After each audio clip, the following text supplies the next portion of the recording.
I'm always talking about how to make your foyer meaningful, your entry. This is the place that you walk into every day, and it's the last place that you see every day. I think it should be special. So when I approached this foyer for my client, I started with this painting as an inspiration. It's happy, it contains all the colors that my client loves, and I kind of just used it as a springboard.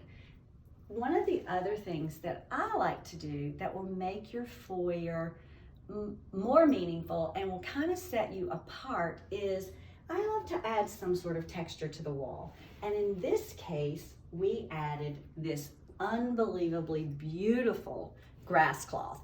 It has an impression on it, so it's not just your everyday ordinary grass cloth. It actually has a bit of movement and a design element that I think brings this home into the now. Let me know what you think about starting with a painting as inspiration, and I want to know how you feel about adding a wallpaper such as grass cloth to your entry.